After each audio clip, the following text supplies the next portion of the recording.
দেখেন গত 1 মাসে প্রায় 7 থেকে 8 জনের মৃতদেহ খালি বাসা পাওয়া গেছে। প্রত্যেকেই উচ্চবিত্ত এবং প্রত্যেকেই কিন্তু স্বনির্ভরশীল ছিল। এইভাবে মৃত্যুটা কিন্তু কাম্য না। যদি এখনই সময়, এটা কি সমাজের জন্য একটা থ্রেট, অ্যালার্ম, জাগ্রত হও সমাজ, তাই না? তো নবীনদের কাছে আমরা অনুরোধ যে তোমরা এগিয়ে আসো। বাবা, আমি চাই না আমার মৃত্যু খালি বাসায় হোক, আমি চাই না কোনো প্রবীণের মৃত্যু খালি বাসায় হোক এবং তোমার মৃত্যুও খালি বাসায় হোক।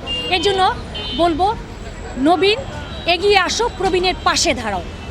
মূল কথাটাই হচ্ছে এইটা। আর সরকারের কাছে অনুরোধ করবো, স্যার আমরা আন্তঃপ্রজন্ম ক্লাব নবীন এবং প্রবীণদের জন্য মন্ত্রণালয়ে আমরা একটা লাইসেন্স জমা দিয়েছি। আমাদের যদি তাড়াতাড়ি এটা দেওয়া হয় তাহলে আমরা মাঠভিত্তিক কাজে নামবো এবং জরিপটা পৌঁছাতে পারবো এবং আন্তরিকভাবে প্রবীণদের পাশে দাঁড়াতে পারবো এবং নবীনদের পাশেও আমরা দাঁড়াতে পারবো। দয়া করে নবীনদের জন্য, নবীনদের পাশে সবাই দাঁড়ান। আর প্রবীণদের জন্য বলবো, তুমি তোমার পরিবারের জন্য করো, প্রবীণদের খেয়াল করো, তারপর তুমি সমাজের জন্য করতে পারবে, তুমি রাষ্ট্রের জন্য করতে পারবে এবং সম্পূর্ণ বিষয়টা করবে তুমি। ধর্মত্ববোধ যদি তোমার ভিতর থাকে, আজকে তুমি বীজ বপন করবে, কালকে তোমার ঠিক এই সময়টা এসে দাঁড়াবে তোমার জন্য। আমরা এই বীজ বপন করার জন্য এই রোদে রাস্তায় দাঁড়িয়েছি, তোমাদের ভবিষ্যতের জন্য। আমরা খিলগাঁই 5টা ওয়ার্ডে কাজ করি। 5টা ওয়ার্ডে আমরা 12টা প্রবীণ ক্লাব পরিচালনা করি।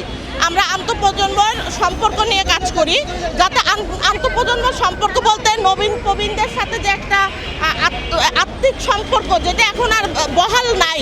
আগে এক সময় দেখতাম পারিবারিক কোনো গুরুত্বপূর্ণ সিদ্ধান্তের জন্য আমরা প্রবীণেরকে খুব মূল্যায়ন দিতাম, আর এখন আমার সন্তান আমাকেই তার ব্যাপারে কোনো গুরুত্ব দেয় না, তার কোনো ডিসিশনে আমাকে গুরুত্ব দেয় না।